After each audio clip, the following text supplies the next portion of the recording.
সুন্দরনগর রাজ্যের একটি ছোট গ্রামে কিষান নামের একজন রাখাল বাস করত। কিষান সুন্দর জঙ্গলে একটি গাছের নিচে বসেছিল এবং তার পশুরা এদিক ওদিক ঘাস খাচ্ছিল। কিষান তার বাঁশি বের করল। আজ তো আবহাওয়া খুবই ভালো দেখছি, আকাশে কালো মেঘ জমেছে আর বাতাসও কি ঠান্ডা। আজ তো বাঁশি বাজাতে মন চাইছে আমার। এই বলে কিষান বাঁশি বাজাতে শুরু করলো এবং নিজের সুরেই মগ্ন হয়ে গেল। কিছুক্ষণ পর আরেকজন রাখাল সেখানে এলো।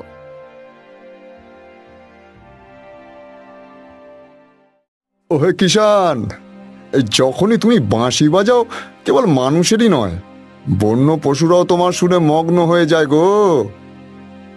কি করব, আমি একজন শিল্পী, যখনই বাঁশি বাজাতে মন চায় নিজেকে আর থামাতে পারি না যে। এভাবেই বাঁশি বাজাতে থেকো, বুঝলে? যখন তুমি জঙ্গলে বাঁশি বাজাও সময় কখন কেটে যায় টেরই পাওয়া যায় না। তুমি তোমার এই প্রতিভাকে মহারাজ বিক্রমের সামনে তুলে ধরো না কেন? হতে পারে মহারাজ খুশি হয়ে তোমায় কিছু পুরস্কার দেবেন। না না, যে জিনিস আমার ভালো লাগে আমি তার জন্য অর্থ নিই না। আমার মহারাজের কাছ থেকে কোনো পুরস্কার চাই না। আমি আমার কাজ নিয়েই খুশি। আমাকে আর আমার স্ত্রীকে না খেয়ে থাকতে হয় না, এটাই আমার জন্য যথেষ্ট। অন্য রাখালটি সেখান থেকে চলে গেল।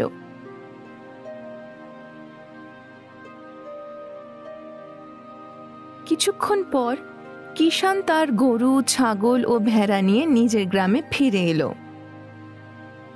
বাড়িতে পৌঁছে সে তার স্ত্রী রাধাকে সব ঘটনা বলল। আপনি আর আপনার বাঁশি, অবশ্য অন্য রাখাল ঠিকই বলেছিল, সারা জীবন পশু চড়ানোর চেয়ে ভালো যদি আপনার বাঁশির সুর রাজমহলের মহারাজকে একটু শোনানো যায়, তাহলে তিনি খুশি হয়ে আপনাকে কিছু পুরস্কার দেবেন। এতে আমাদের ভাগ্য বদলে যেতে পারে। তোমার কি মনে হয় যে অর্থ এলেই ভাগ্য বদলে যায়? দেখো রাধা, তোমার কাছে সোনার প্রাসাদ আর প্রচুর সোনার মুদ্রা থাকলেও তোমার পেট কিন্তু শুধুমাত্র দুটো রুটি দিয়েই ভরবে। তুমি সোনার মুদ্রা আর প্রাসাদ খেতে পারবে না কখনো। ব্যাস ব্যাস, যখনই আপনার সাথে অর্থের কথা বলি আপনি জ্ঞান দেওয়া শুরু করে দেন। ঠিক তখনই রাধা আর কিষানের কানে একটি আওয়াজ এলো। মনে হচ্ছে বাইরের রাজ্য থেকে কোনো ঘোষণা হচ্ছে, আমাদের গিয়ে দেখা উচিত। রাধা আর কিষান তাদের বাড়ির বাইরে এলো। সুন্দরনগরের একজন সৈনিক ঘোষণা করছিল, শোনো শোনো শোনো, মহারাজ বিক্রম তোমাদের গ্রামের কাছে জঙ্গলে অবস্থান করছেন। তিনি চান যে যদি গ্রামের কোনো বীর যুবক তার পোষা সিংহকে হারাতে পারে তাহলে তিনি তাকে প্রচুর পুরস্কার দেবেন। এই শুনে কিষান হাসতে লাগলো, কিন্তু গ্রামের সবাই ভয় পেয়ে গেল। সৈনিক ঘোষণা করতে করতে সেখান থেকে চলে গেল। রাধা, মহারাজের মনে হয় তার পোষা সিংহ নিয়ে একটু বেশি অহংকার। তুমি এখানেই থাকো, আমি এখনই সিংহটাকে জব্দ করে আসছি। আমি জানি আপনি সিংহের মোকাবিলা সহজেই করতে পারবেন, তবে যদি মহারাজ খুশি হয়ে আপনাকে কিছু পুরস্কার দেন তাহলে কিন্তু অবশ্যই সেটা নিয়ে আসবেন। রাধা, তুমি তো ভালো করেই জানো যে জিনিস আমার ভালো লাগে সেটা করার জন্য কখনো আমি অর্থ নিই না, কারোর কাছ থেকেই না। এই বলে কিষান সেখান থেকে চলে গেল। অন্যদিকে জঙ্গলে রাজা বিক্রম তার মন্ত্রীর সাথে অবস্থান করছিলেন। তাদের আশেপাশে 2-3 জন সৈনিক উপস্থিত ছিল। একটি খাঁচায় একটি সিংহ বন্ধ ছিল। মনে হচ্ছে এই গ্রামে কোনো বীর পুরুষ নেই যার এত সাহস আছে যে আমার সিংহের মোকাবিলা করতে পারে। ঠিক তখনই কিষান সেখানে পৌঁছালো।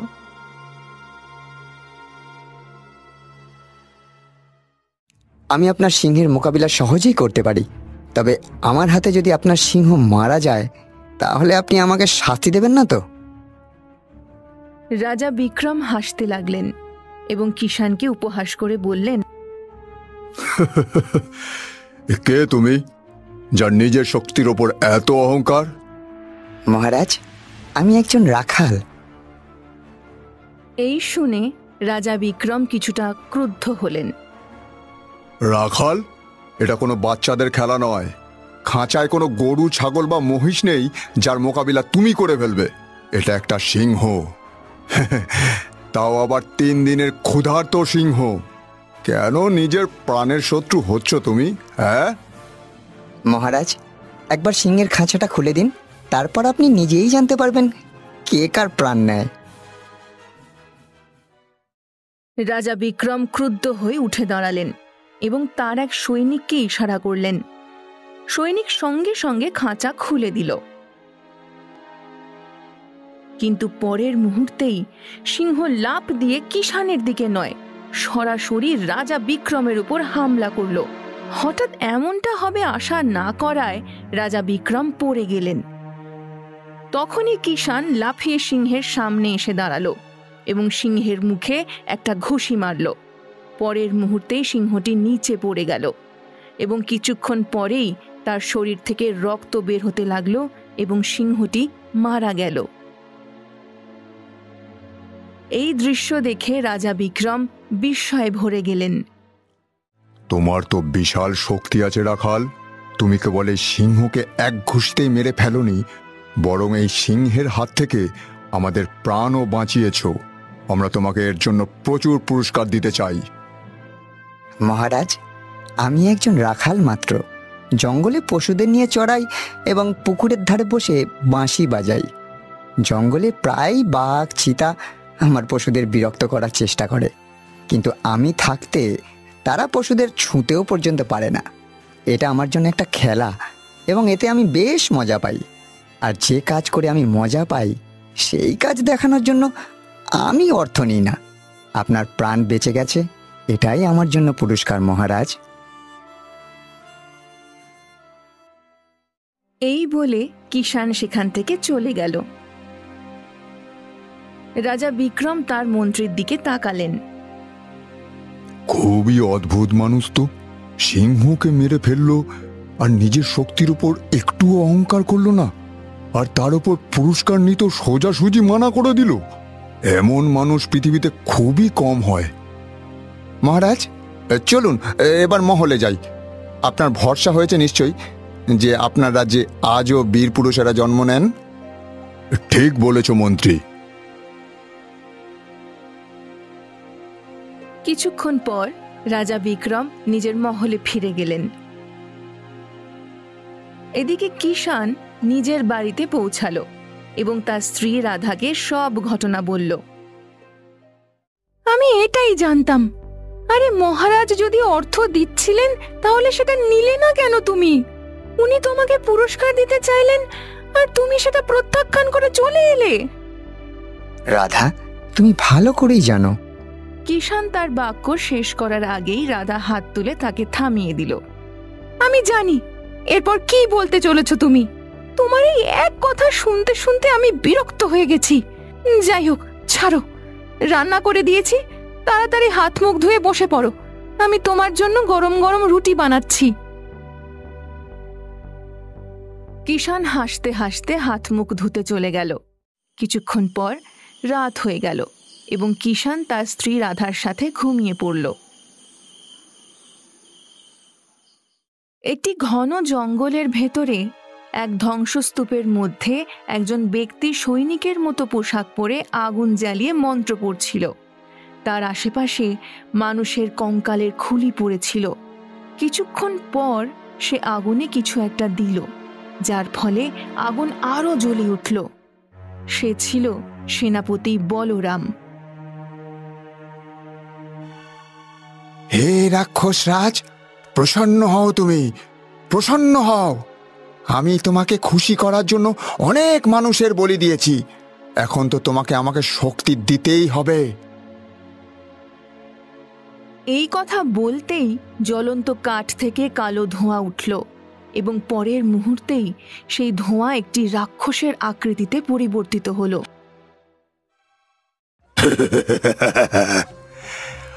অবশেষে তুই আমাকে প্রসন্ন করে ফেললি, হ্যাঁ সেনাপতি বলরাম? কে চাস বল তুই? আসলে আমি তো সুন্দর নগর রাজ্য শাসন করতে চেয়েছিলাম, কিন্তু আমার উদ্দেশ্য বুঝতে পেরে রাজা বিক্রম আমাকে অপমান করে রাজ্য থেকে বের করে দিয়েছিলেন। আমাকে প্রতারণা করে রাজ্য থেকে বিতাড়িত করেছিলেন রাজা। সে ভাবে যে আমি প্রতিশোধ নেব না, আমার প্রতিশোধ চাই, প্রতিশোধ।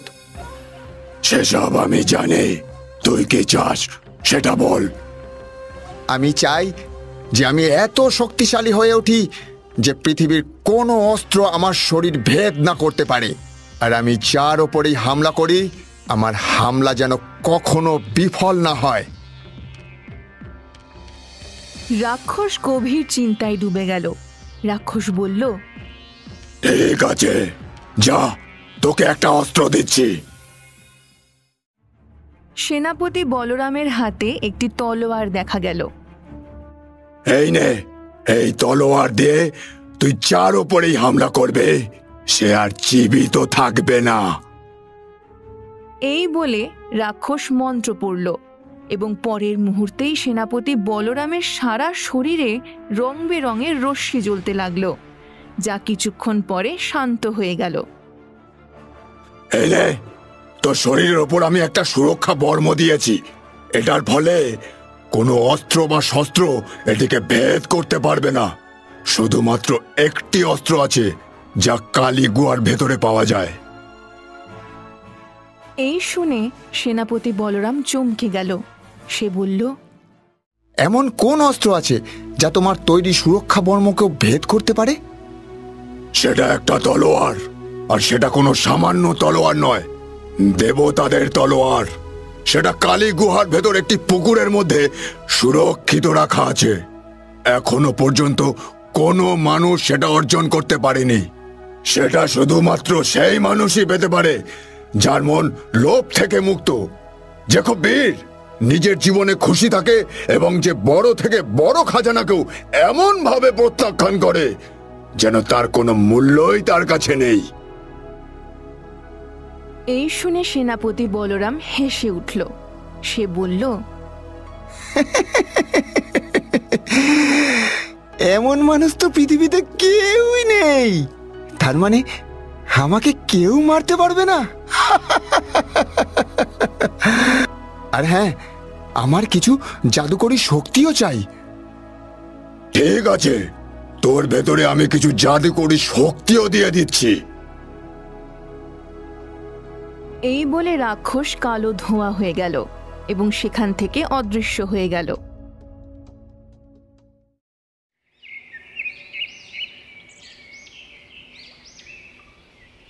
পরের দিন রাজা বিক্রম তার সিংহাসনে দরবার বসিয়েছিলেন। ঠিক তখনই সেখানে কালো ধোঁয়া ছেয়ে গেল এবং সেই ধোঁয়া সেনাপতি বলরামের রূপ ধারণ করল।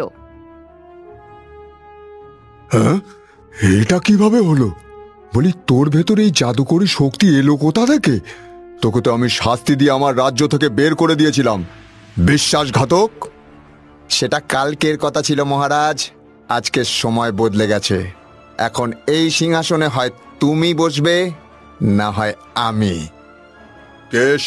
কে সিংহাসনে বসবে আর কে নয়, তার ফয়সালা আমার ভবিষ্যতের ওপরেই ছাড়ছি। ভবিষ্যতে কেন যাচ্ছ বিক্রম? আমি তোমাকে এখনই এবং এই মুহূর্তেই যুদ্ধের জন্য আহ্বান জানাচ্ছি। কিছুক্ষণের মধ্যেই ফয়সালা হয়ে যাবে যে সিংহাসনের আসল দাবিদার কে। রাজা বিক্রম সঙ্গে সঙ্গে নিজের তলোয়ার উঠালেন এবং বলরামের উপর আঘাত করলেন, কিন্তু তলোয়ার তার শরীর ছুঁতেও পারল না। হ্যাঁ, শেষ পর্যন্ত তুই কি শক্তি অর্জন করে এসেছিস সেনাপতি?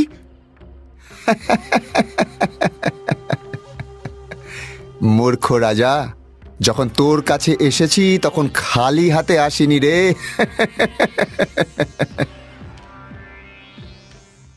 এই বলে বলরাম তার জাদুকরী তলোয়ার দিয়ে বিক্রমের উপর আঘাত করল। রাজা বিক্রম চিৎকার করতে করতে মাটিতে পড়ে গেলেন।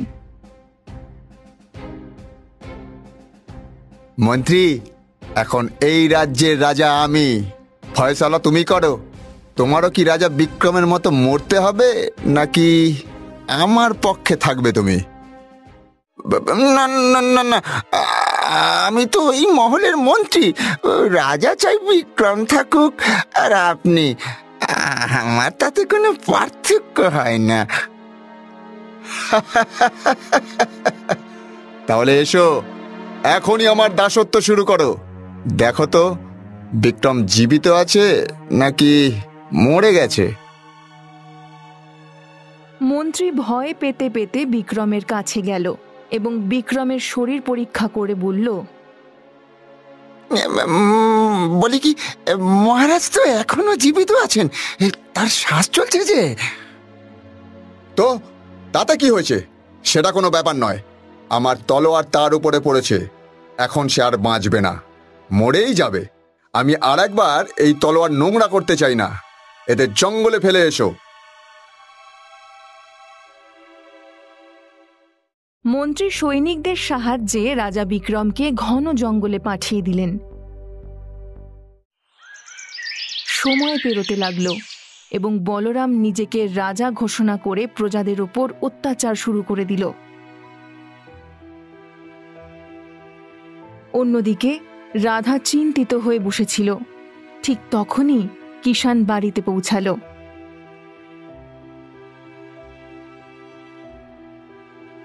কি হয়েছে রাধা, তুমি এত চিন্তায় ডুবে আছো কেন? তুমি তো এমন ভাবে বলছো যেন তুমি কিছুই জানো না। তোমার কাছে কি কোনো খবর নেই? আমাদের মহারাজ বিক্রমকে তারই সেনাপতি মেরে ফেলেছে এবং নিজে সিংহাসনে বসেছে। যখন থেকে সে রাজা হয়েছে, সে প্রজাদের জীবন দুর্বিষহ করে তুলেছে। রাধা, রাজমহলে এমনই হয়, কেউ চিরকাল রাজা থাকে না। কাল বিক্রমের শাসন ছিল, আজ বলরামের আছে, আবার কাল অন্য কারোর হবে। এতে এত চিন্তা করার কি আছে?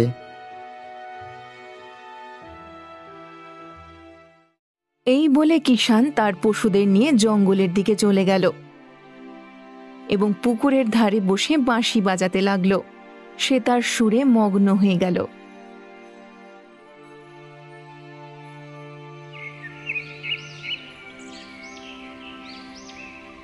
অনেকক্ষণ বাঁশি বাজানোর পর কিষান থামল।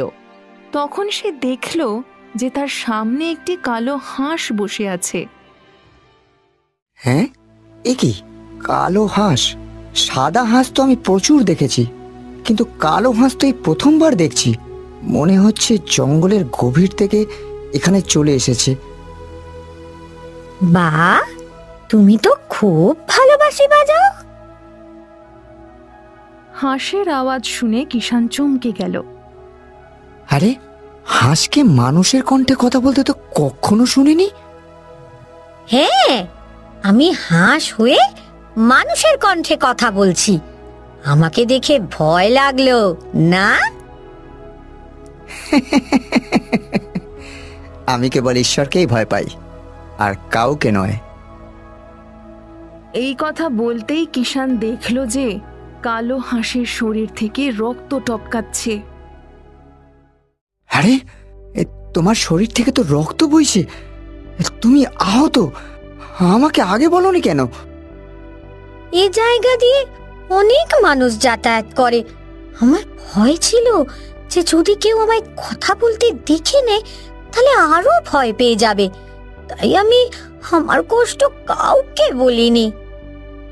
আরে না ভাই, যদি ক্ষতের চিকিৎসা না করা হয় তাহলে সেটা আরো বড় ঘা হয়ে যাবে। চলো, আমার বাড়িতে চলো। আমার স্ত্রী ভেষজ সম্পর্কে খুব ভালো জানে।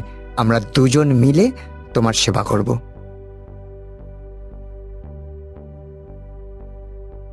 কিষান কালো হাঁসকে কোলে তুলে নিল এবং তার পশুদের নিয়ে বাড়ি ফিরে এলো।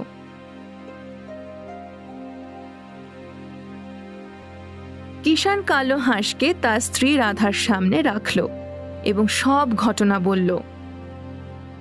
ভাবো রাধা, এটা মানুষের কণ্ঠেও কথা বলে। হে ভগবান, তুমি এ কি বলছো? এটা তো একটা কালো হাঁস। তার উপর মানুষের কণ্ঠে কথা বলে, এটা কোনো রাক্ষস নয় তো আবার? না রাধা, এটা কোনো রাক্ষস নয়। যদি রাক্ষসী হতো তাহলে নিষ্পাপভাবে আমার কাছে কেন দাঁড়িয়ে থাকতো বলো? ছাড়ো এসব কথা। দেখো এর শরীরে কত ক্ষত আর কত রক্ত বইছে। এর চিকিৎসা করা এক্ষুনি জরুরি। তুমি কি সত্যি মানুষের কণ্ঠে কথা বলতে পারো? হ্যাঁ গো, তোমার কি নিজের স্বামীর কথায় ভরসা নেই? রাধা ভয় পেয়ে গেল। কিষান হেসে উঠল। কিষান বলল, আর ভয় পেও না, বেচারার চিকিৎসা করো। রাধা আর কিষান সেদিন থেকেই দুজনে মিলে কালো হাঁসের চিকিৎসা শুরু করে দিল। দেখতে দেখতে অল্প সময়ের মধ্যেই কালো হাঁস সুস্থ হয়ে উঠল। আরে, তুমি তো সুস্থ হয়ে গেলে আমার বন্ধু। কেমন মানুষ তোমরা?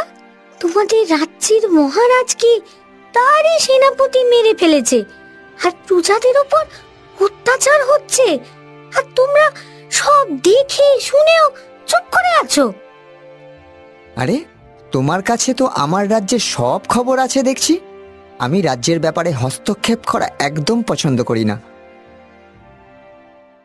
ঠিক তখনই সেখানে মোড়ল দৌড়ে এলো।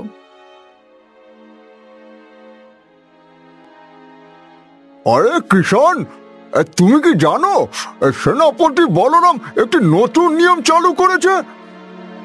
কোন নিয়ম মোড়ল মশাই? তার নতুন নিয়ম অনুযায়ী এখন রাজ্যের যত কৃষকের ক্ষেত আছে তার উপর তাদের আর কোনো অধিকার থাকবে না। এভাবে তো কৃষকেরা শেষ হয়ে যাবে গো। এই শুনে কিষান ক্রুদ্ধ হয়ে গেল। মোড়ল সেখান থেকে চলে গেল। এবার ভাবো, তুমি কি এখনো এই বিষয়ে হস্তক্ষেপ করবে না? কাল হয়তো সবার গরু, ছাগল, পশুও কেড়ে নেবে। কিন্তু আমি শুনেছি যে সেনাপতি বলরামের শরীরে কোনো তলোয়ার বা অস্ত্র কাজ করে না। এটার একটা উপায় আছে। তুমি কি কালী গুহার নাম শুনেছ? কালী গুহা? হ্যাঁ, শুনেছি তো, কিন্তু সেখানে তো ভয়ের কারণে কেউ যায় না। ঠিক বলেছ। সেই পুকুরের ভেতরে দেবতাদের তলোয়ার আছে। বলা হয় সেই তলোয়ার দিয়ে যদি বরপ্রাপ্ত মানুষের উপরেও আঘাত করা হয়, সেও মরে যাবে। আর আমার মনে হয় যে সেনাপতি বলরাম কোনো শয়তান বা রাক্ষসের বর পেয়েছে। যদি তার শেষ সেই তলোয়ার দিয়েই করা যায়, তাহলে আমি গুহায় যাওয়ার জন্য প্রস্তুত।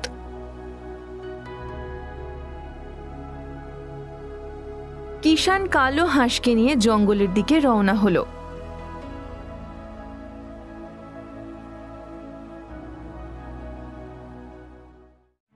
কিছুক্ষণ পর কিষান এবং কালো হাঁস কালী গুহার প্রবেশদ্বারে দাঁড়িয়েছিল। আশেপাশে ভয়ঙ্কর নীরবতা ছড়িয়েছিল। কিষান নির্ভয়ে কালো হাঁসকে সাথে নিয়ে গুহায় প্রবেশ করল। গুহার ভেতরে একটি খুবই অদ্ভুত পুকুর ছিল, যা অন্ধকারে সোনালি রশ্মিতে জ্বলছিল। আরে, এটা তো খুবই অদ্ভুত আর বিশাল পুকুর। এর ভেতর থেকে তলোয়ার কিভাবে খুঁজে বের করব?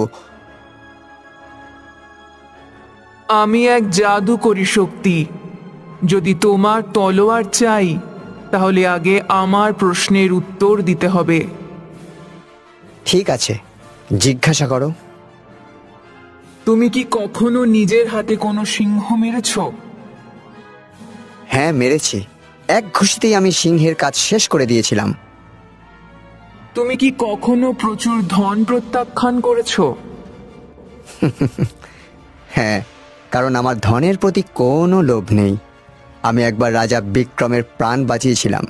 তখন তিনি আমাকে পুরস্কার দিতে চেয়েছিলেন, কিন্তু আমি তা প্রত্যাখ্যান করি। তুমি নিজের সম্পর্কে একেবারে ঠিক বলেছ। তুমি যত সাহসী আর বীর, ততটাই তুমি শান্ত মনের মানুষ। এই কথা বলতেই রং বেরঙের রশ্মি ছড়িয়ে পড়ল এবং দেবতাদের তলোয়ার দেখা গেল।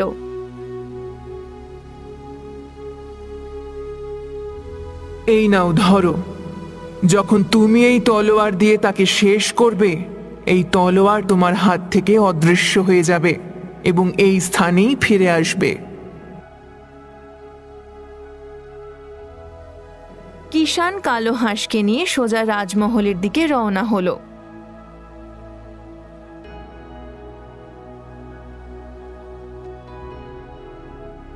রাজমহলের রাজদরবারে সেনাপতি বলরাম, যে এখন রাজা হয়ে গিয়েছিল, অহংকারে বসেছিল। ঠিক তখনই কিষান সরাসরি রাজদরবারে এলো এবং সেনাপতি বলরামকে যুদ্ধের জন্য আহ্বান জানালো। অনেক হয়েছে। তুমি প্রজাদের ওপর যত অত্যাচার করার ছিল সব করে নিয়েছ। এবার আমি তোমার সাথে যুদ্ধ করতে চাই। মনে হচ্ছে তুমি কোনো মূর্খ। আমার সম্পর্কে কে না জানে?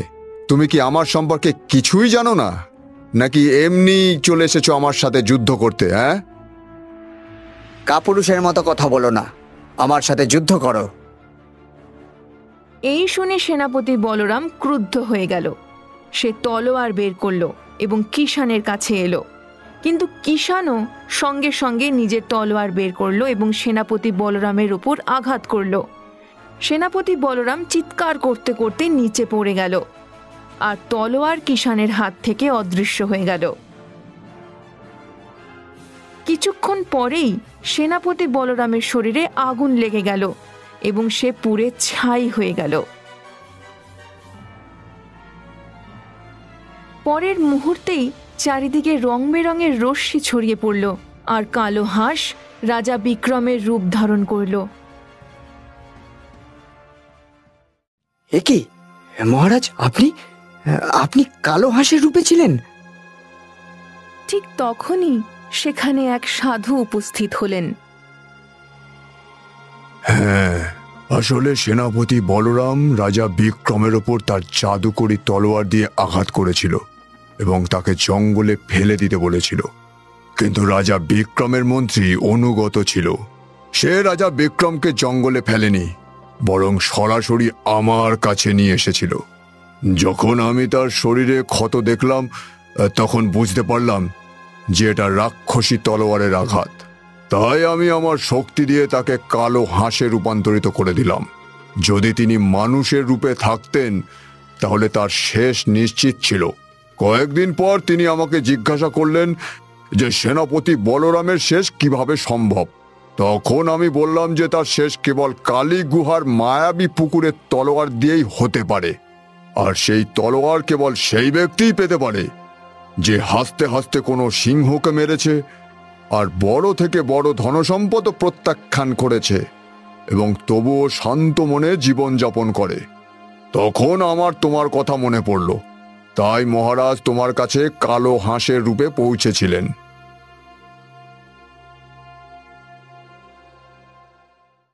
এই বলে সাধু রং বেরঙের রশ্মিতে বিলীন হয়ে গেলেন। মহারাজ, এবার প্রজারা আবার সুখী হবে মহারাজ।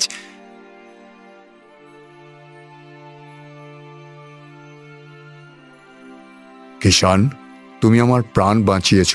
এবার কিন্তু তোমাকে আমার হাত থেকে পুরস্কার নিতেই হবে। না মহারাজ, আমার কোনো পুরস্কারের প্রয়োজন নেই। আমি জানি যে তুমি প্রাণ বাঁচানোর জন্য পুরস্কার নাও না, কিন্তু এই পুরস্কার আমি তোমাকে নয়, বরং আমার বোনকে দিচ্ছি। কালো হাঁসের রূপে আমি তোমাদের বাড়িতে ভালো সময় কাটিয়েছি। আমি জানি যে তোমার স্ত্রী তোমার অভ্যাস নিয়ে বিরক্ত থাকেন। এই পুরস্কার আমি আমার বোনকে দিচ্ছি। এটা তুমি না করতে পারবে না। এবার তোমার ইচ্ছা, তুমি এটাকে ব্যবহার করো বা না করো। রাজা বিক্রম প্রচুর পুরস্কার কিষানকে দিলেন। কিষান পুরস্কার নিয়ে নিজের বাড়িতে এলো এবং রাধাকে সব ঘটনা বলতে বলতে বলল, এইসব ধন তোমার ভাই তোমাকে দিয়েছে, কিন্তু আমি এটা ব্যবহার করব না। তুমি চাইলে করতে পারো। রাধা ও কিষান হাসতে লাগলো। এইভাবে অত্যাচারী সেনাপতি বলরামের শেষ হলো এবং রাজা বিক্রম আবার নিজের রাজ্যের রাজা হলেন। কিষান তার সরলতা এবং বীরত্বের কারণে সবার হৃদয় স্থান করে নিল। ইতিহাস এটাই প্রমাণ করে দিয়েছিল যে আসল শক্তি তলোয়ারে নয়, বরং সত্য এবং সততার মধ্যে।